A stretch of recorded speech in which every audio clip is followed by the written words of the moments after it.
At the end of the day, your brand is what people say about you. Getting initial traction and then just doubling down on that. When people purchase your products, they're saying something very specific about themselves. Welcome to On the Fly. Welcome to episode 2 of On the Fly. Today we have Mariah Grippo from Little Words Project. Mariah, nice to meet you. Hi, Dan. It's so nice to meet you. I'm really excited to be here. Can you introduce Little Words Project and tell us a bit about what you do? Absolutely. So I am Mariah. I am the first employee of Little Words Project, and we are a jewelry company all about inspiring kindness and positivity with the words on our bracelets. So the goal of our brand is to wear a word on your bracelet for as long as you need that word in your life, and then someday pay it forward and pass it on to someone else.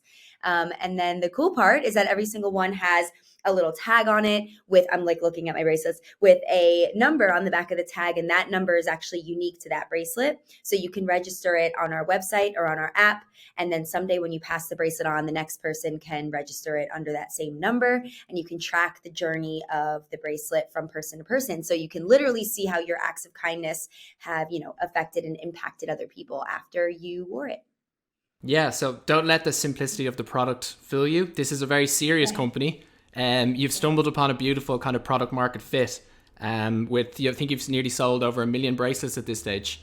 And you've built up a wonderful database of stories and also landing major deals, licensing deals with the likes of Crayola and Barbie. I'd say your life has changed a lot since 2016.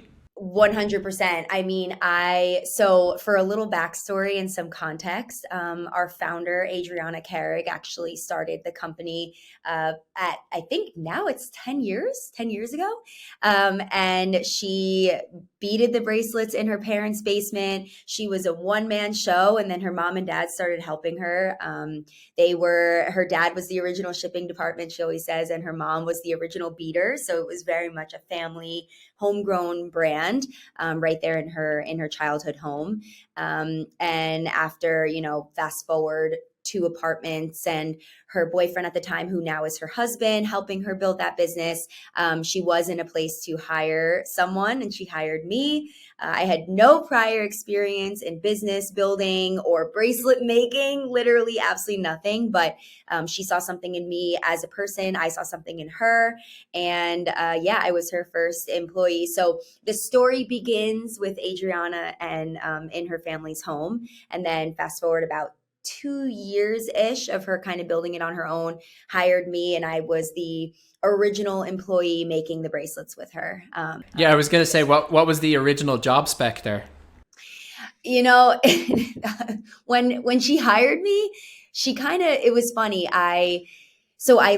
After I graduated college, I went to Rutgers University in New Jersey. And after I went to college, I moved to Florida for a bit. I thought I might want to work in radio, which is funny because now Adriana and I have a podcast, and I think that was the route I was meant to take, but I thought it might be radio. Anyway, I ended up not loving radio.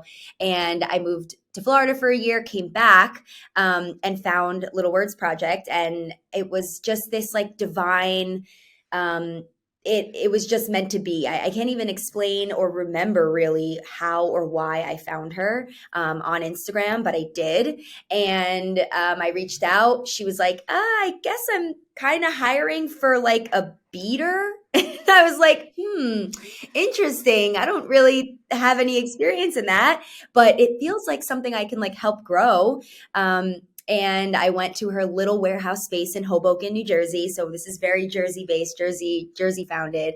And I met Adriana, and we instantly clicked as just people, as women. We were both fiery and excited. And I saw something in her that I had never seen in anyone else before, just this entrepreneurial spirit. And she was like, yeah, you're going to make bracelets for now.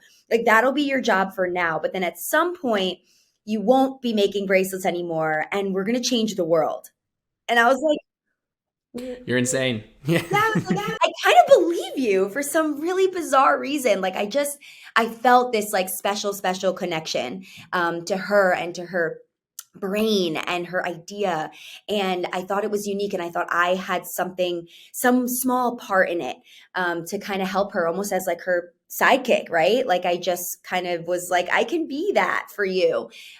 So yeah, I got hired as a beater, and my family was like, what is this? You graduated college, you're making bracelets? And I was like, no, it's going to be something. Trust me, it's about the mission. It's about the community. We're going to build this up and it's going to be huge. And yeah, fast forward, it's definitely come a long way. But in the beginning, she totally hired me on a whim, and I took the job on a whim, and we kind of built it from there. So when someone says, I want to build a community, what does that mean? I think it all starts just from the people who are building it.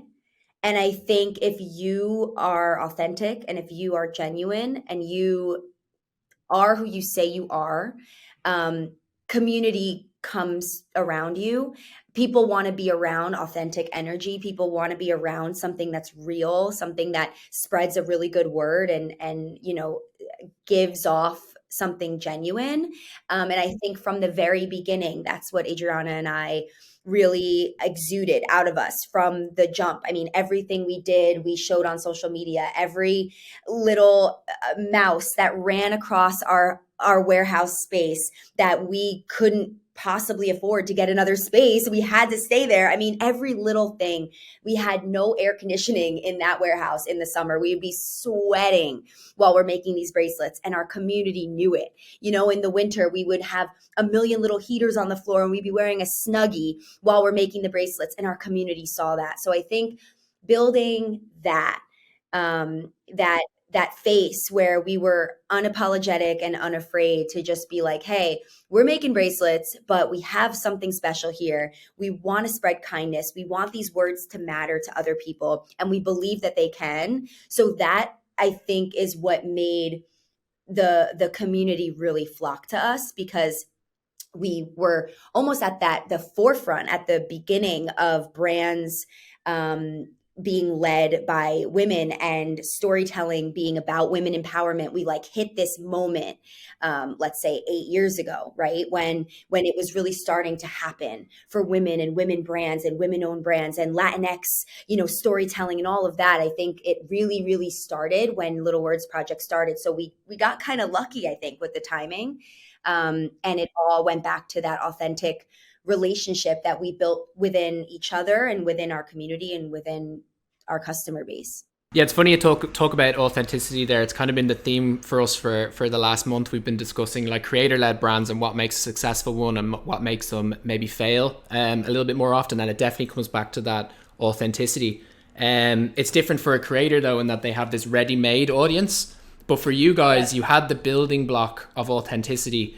I suppose the next question is, how did you get the word out there? Well, and it's funny you'd mention the creator thing, because we've been talking about that a lot too at Little Words Project. We almost did the opposite, where we started a brand first with no name. I mean, Adriana was just a person, and then she hired me, and we still are, we still are just people. More so, Adriana has become, I would say, a tastemaker and a change maker, really. But yeah, we really were just girls, and she was just a college grad deciding to start a business, and she had no Instagram following and no social media behind her. And this was 10 years ago when Instagram was really just picking up. So now I think, creators are starting businesses, they're starting skincare lines, and there's so many and there's so much and there's all this. I mean, everyone's starting something.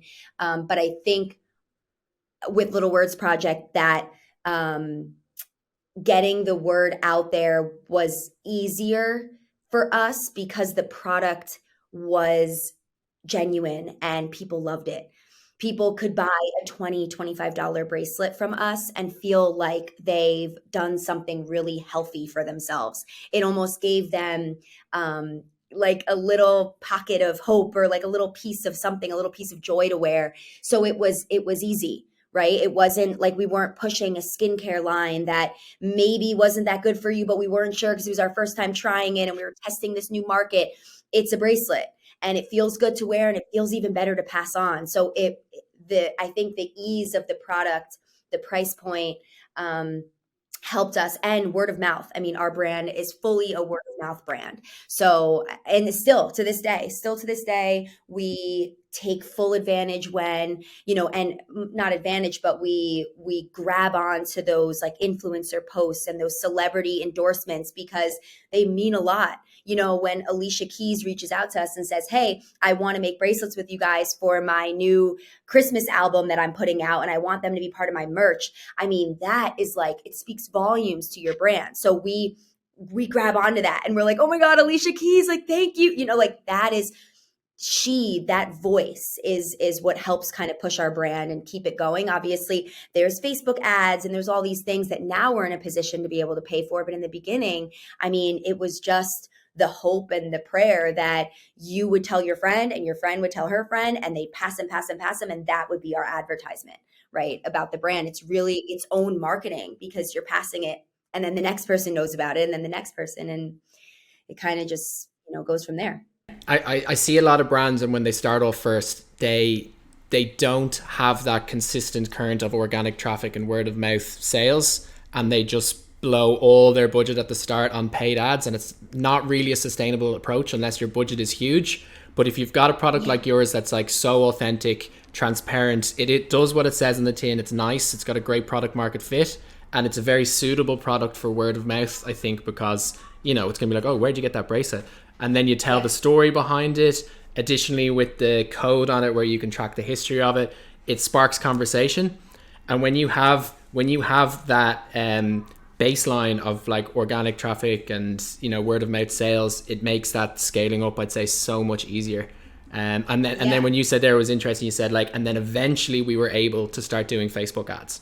That's a lot different than most brands who depend on that from the very start.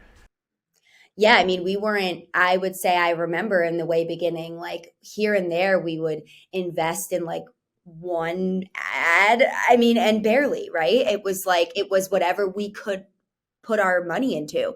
But we've been self-funded from the beginning, and we've been profitable from day one, which is crazy for a small bracelet brand. And our, at the time when we first started, our max price point was $25. Now we threw some little bit higher end items on our website, and we have other things inside of our stores and all of that. But in the beginning, I mean, it was a $20 bracelet, and that was it. So to be profitable in that first month of business when Adriana initially started the brand, that speaks volumes. And the other cool thing, kind of what you're saying about sharing the message, you're also sharing the product. So somebody says, "Oh my God, I love your bracelet." Well, at this point, I know all about Little Words Project. I know what we stand for. I know what the bracelet is. I know why I'm wearing it because I'm a lover of the brand. So I'm inclined to give you one. Like, it's more than just saying, "Oh, this is Little Words Project. Have you ever heard of it?" It's like, "Yeah, this is Little Words Project, but actually you need this more than me." The giving is like part of the product. Yeah. Yeah. And then like that right there. I've always created like virality in physical form. Yes, literally. And we didn't even mean to do that, I don't think. We didn't even think, I'm sure Adriana did not even think of this in the beginning, but she's a genius. So maybe she did. But in the way beginning, when she was thinking of like, let's do that, pass it on. That was why she started it, because in her sorority in college, she dealt with a lot of bullying growing up, and it continued into college. And she really found her friend group in her sorority, and she passed these bracelets to those girls. And she realized that the pass it on, pay it forward mindset is something that people want to do, but there's not a product out there that does it. So she wanted to create that pass it on method. But in the moment, she probably wasn't thinking, "Oh, this will be perfect for marketing because it just keeps on going and it just keeps on spreading the word." Like, she never thought of that. But now, that's part of its charm, I think, as well, in that it came organically. Yeah. It wasn't like loads of people in suits sitting in a room going like, "I've got this brilliant marketing idea. We'll create these bracelets that people pass." It was like organic, and it was genuine, and it was real, and that contributes so much to that like brand authenticity. Absolutely. And there was never a suit. There was never people in a room wearing a suit, talking about it and putting it up on a whiteboard. We did have a whiteboarding session that I'll never forget in the way beginning. It was just Adriana and I, and we had an intern, and then the intern, it didn't work out with her. And I remember we kind of were looking at each other. It was like 9:00 at night, and we were like, we have to build more than just this bracelet. It needs to be it needs to be a community. It needs to be a place, a safe place. So what does that look like? How do you build that? And we had a whiteboard in our little Hoboken warehouse. It was like the size of the wall. So that's how you know the room was small. And we were whiteboarding for hours, like markers and whiteboarding. And I know that sounds so cliche. Like, did you guys really do that? But like, we really did. And we wrote, I remember we wrote like nice girls. We are the nice girls. We wrote nice girl gang, which now we've kind of moved away from different terminology that doesn't always sit as well in the times. But at the time we were like nice girls. And, we like, how do you make it cool to be nice? How do you make it, we hate the word cool, but you don't have to be, you don't have to be cool to be accepted or mean to be accepted. You can be a nice girl from New Jersey with a fiery attitude, but you can still be nice. You know what I mean? You can be a business owner and you can run a business and you can have employees and you can make a difference in society and you can still be kind. You don't have to be mean to do all those successful things. So what did that look like to us? We're like, nice girl gang. We are the nice girls. And we're just like, I don't know, shooting the shit. And we're just like figuring it out. And those little moments I remember in the way beginning where we really felt like, okay, this is going to bring people together. This is going to make girls want to wear these bracelets, because I think there tends to be a stigma around kindness. And as a woman, being nice sometimes means that you're going to get walked all over, or that you're going to get stepped on in business, or especially in these male dominated, rooms. When it comes to business owning, there are not a lot of women, unfortunately. More and more now, and it's amazing, and we're working toward that every day. But yeah, we need to come in strong. And sometimes we need to come in a little, like I said, fiery. And that could come off as bitchy or mean. But no, we're not mean. We're really nice, actually. We're very kind and we're loving and we're empathetic. But we get our shit done, and we run this business. So all of that kind of helped build that foundation of who we are. And it kind of started with that little whiteboarding session that we had in the beginning. It's really apparent that you're absolutely dead certain about who you are and who the brand is. I can just tell. I want to move on to like influencers, and just for people listening who work with influencers and who use influencers to promote their own brand. Whether they can get any tips or advice from you as someone who, as you were saying there, has worked with the likes of Alicia Keys, which is unbelievable, and I'm sure like many other celebrities as well. How do you, I am assuming that a lot of this is organic and inbound, which is amazing and a testament to the brand. But in terms of like outbounding influencers and brand ambassadors to work with, how does that process work for you? It is always different. It's always different depending on the brand. I do think I know a lot of brand friends in the industry that have to, kind of reach out a bit more. They have to pay more influencers. I think the influencer space right now is so unique and it's so amazing because you can be a creator on Instagram and you can convince people of anything, right? You can convince them to shop. You can convince them to do their hair differently. You can convince them because influencers now are really building authentic platforms. They're building spaces where everyone feels safe around them. And that safety builds that community and builds that loyalty and brand trust. So if someone says, hey, buy these earrings because they're my favorite, if I've been following her and I love, I can relate to her journey, I'm going to believe her. So I think it goes back to the authenticity of our brand. I think Little Words Project has done a really good job from the beginning of being real, being girls that are just trying to figure it out every day. We are not perfect. We have made a lot of mistakes. We have done our very best to be both kind and, make a difference. And it's not easy. So I think that showing that journey has helped us to connect with influencers in a really, really authentic, genuine way. I don't anymore see, we don't really cold reach out to influencers that much anymore. We meet them in the wild. We meet girls that are already wearing our bracelets. I think when we get into talking about stores, that helps too, because now you have a place where people can walk into and they can shop your brand there. And I think that even helps. Again, it goes back to the pass it on mentality of our brand. Influencers accidentally get our bracelets on their wrist, and then it becomes a piece of their everyday wear. So I think, for anyone who is looking to work with influencers, I think it starts with you and with your brand. And then the right creators and creatives will come. They will hear about it, they will love it, and then they will wear it organically and they will post about it organically. Now, obviously, we have reached out to girls who have never heard of us, and whether that be through Instagram or we email them. But honestly, Instagram DMs, that works sometimes. We say, hey, we love your content. We love what you're putting out. You're putting out good vibes and kindness, and it really relates back to our brand. We'd love to send you some. And a lot of times girls say yes. We get really lucky.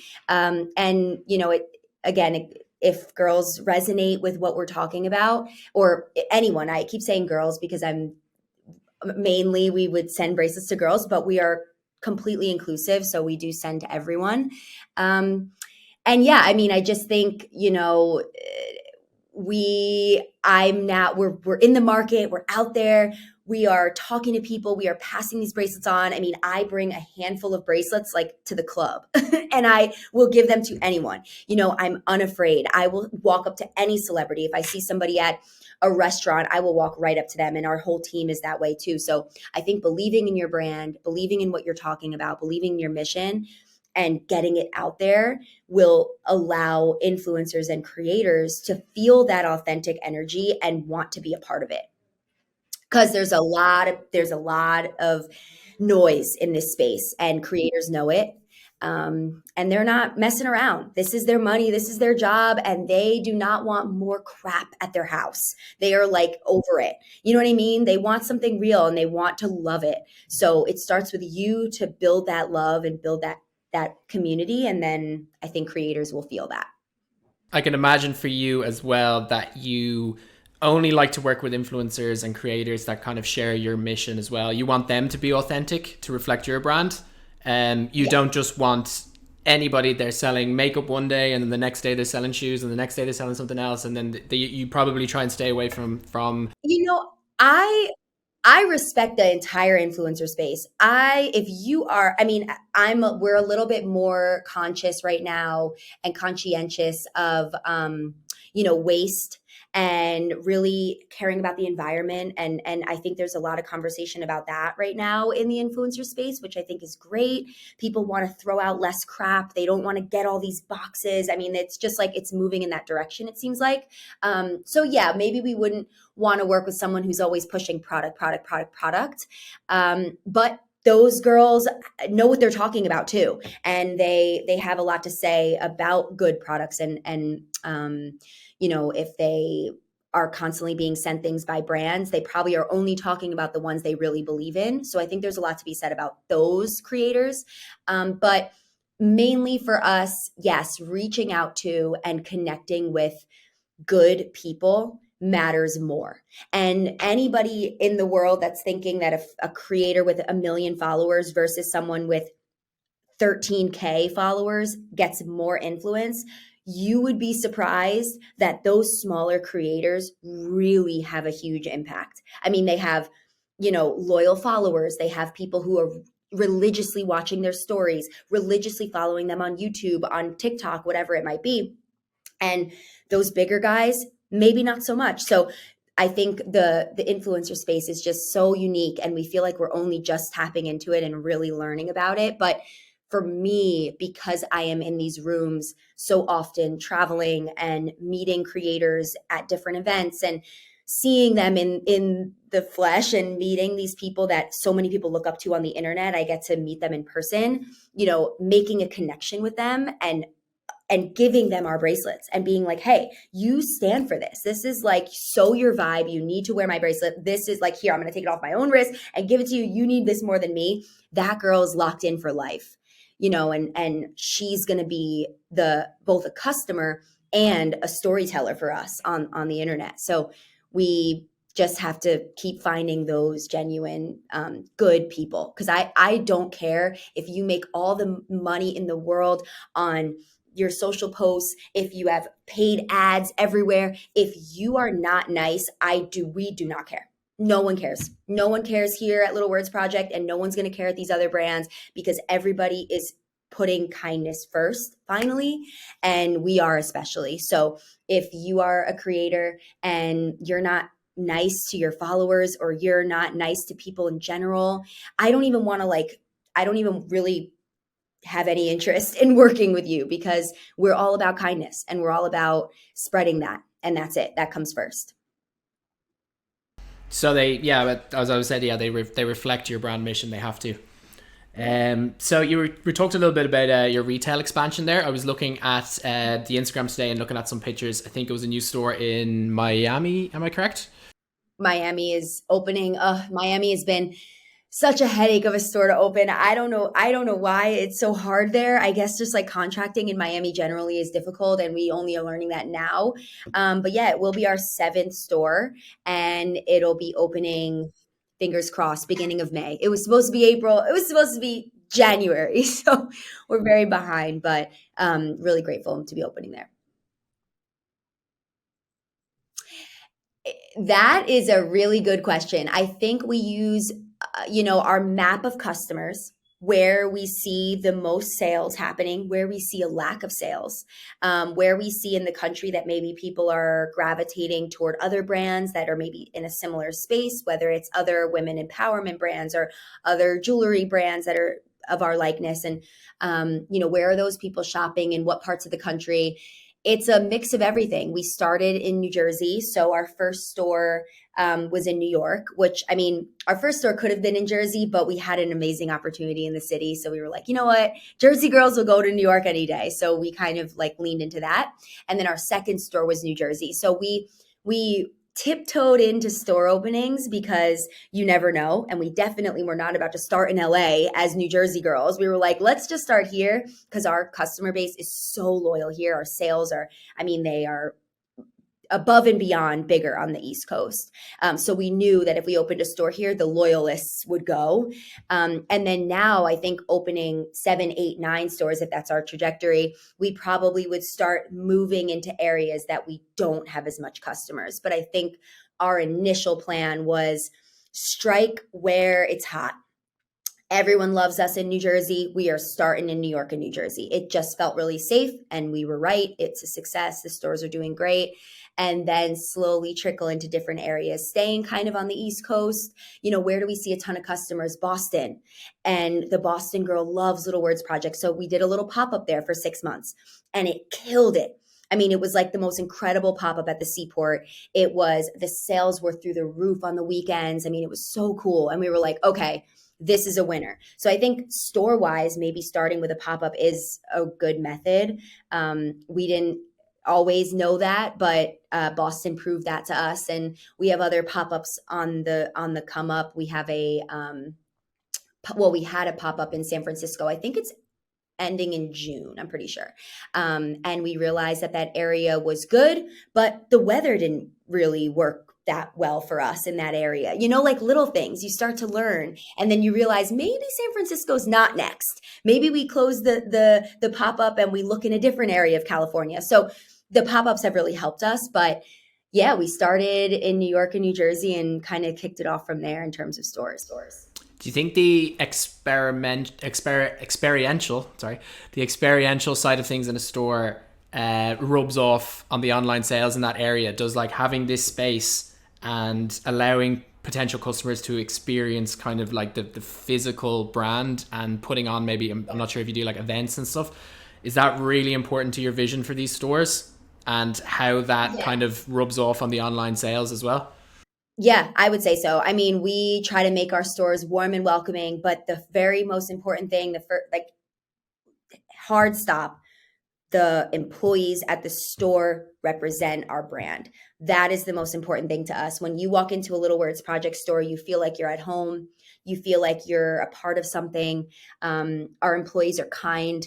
They are relatable. We don't just hire anyone who's looking for a quick little retail job that they don't really care about. They come in, they're on their phone, they're not paying attention. I mean, you walk into a Little Words Project store and you feel our heart. And that's the most important thing. And we make that really clear when we're going through the hiring process for stores. And That's yeah. something there that's really interesting, because what you've said there, like that must be extremely difficult to find people who are like that. Firstly, how do you find those people, and how do you make sure that they do act like that? Is it through, are they compensated better, or they just have to like fit a certain mold and personality? I think, you'd actually be surprised. The person who's applying at Little Words Project, like they know our brand and they represent it already. We were just, I don't know, I think we're just really fortunate, and we're really lucky and grateful that the community and the brand that we've built for the past 8 years before we started building stores, or maybe even 9 years before stores, we've created an environment where someone who's applying is there on purpose, and she's there with intention. She's not like accidentally stumbling upon a job at Little Words Project. Like, she's like, ooh, this brand has gotten me through hell and I cannot wait to work there. Our employees are our customers. So that those people are coming in with like, they know what it is, they understand the assignment. So, yeah, we haven't had to deal with too much problems when it comes to hiring. Again, it has to do with your brand, though. Like, if you're building something, if you build it, they will come. Like, if you build something good people are going to come. Good influencers are going to rally. Good celebrities. I mean, we're working with Alicia Keys, seeing our bracelets on Lizzo in her, body positivity campaign. We didn't ask for that, but it means that we're doing something right. So I think when you start doing something right, your employees will be right, and all the pieces will fall together. Not saying again that it's perfect, not saying that we're perfect or we haven't made a ton of mistakes. We make a mistake every single day. So it's definitely not perfect, but we're in alignment with our customer, and that is kind of reflected also in our employees. Were the incredible brand partnerships like Crayola and Barbie, was that also organic? No, actually. So Crayola and Barbie were both license deals. So really, really interesting piece of our brand that we started working on probably like a year and a half, maybe like 2 years ago. I think our first real license in this capacity was Care Bears, if you remember Care Bears from like growing up. And this was like, I mean, it was a much simpler project than Barbie. Barbie was like really explosive, and I mean, not explosive in a bad way, but just like it exploded in a good way. And the work behind that was even more intense. And licenses are interesting. We had a license deal with the WNBA last year. We were one of the only 3 license deals that the WNBA did. We took a lot of pride in that. Women's sports is something that we care about. Women having a voice in sports is something we care about. So we felt like the WNBA was a really nice way to test out that like sports market. And yeah, I mean, they didn't come to us, although I will say once we started those conversations, there's somebody on every one of those teams that has heard of our brand and wears our bracelets. The WNBA team, the NBA team, I mean, they love our brand. We've become very close friends with them. The Crayola team is amazing. They are like the sweetest people in the world, and they love Little Words Project. So the relationship became more of a relationship over time, but those ones particularly started as a license deal, where we, have royalties and all that, however all that stuff works, contracts and all the above. But yeah, we kind of went to them when we realized an interesting leg of our business could be licensing. We make a product that is customizable. You can put any word on it.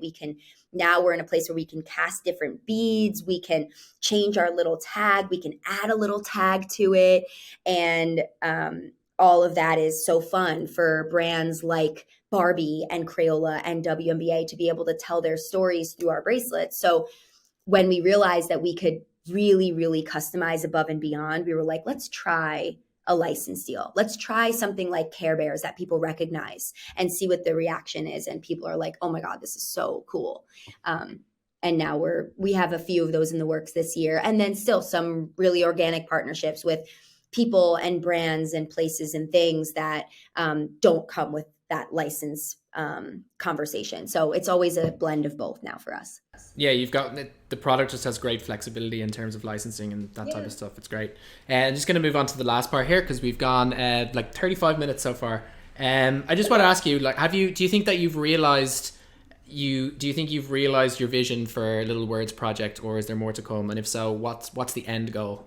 The vision has never changed from the beginning. The mission, the vision, why we're here, our why has always been the same. Wearing something, feeling something within yourself, and then spreading it and passing it on to other people who need it more. That has never changed and it never will. That's our end goal. Continue to spread kindness, continue to get our bracelets on more wrists, continue to be that thing that's in every household that every person puts on in the morning because they need it. It's funny, during the pandemic, we obviously worried about our brand, as so many brands did. And we looked to our left and right at a lot of our brand friends that unfortunately were suffering during those difficult times. And people utilize Little Words Project as like a little token of hope.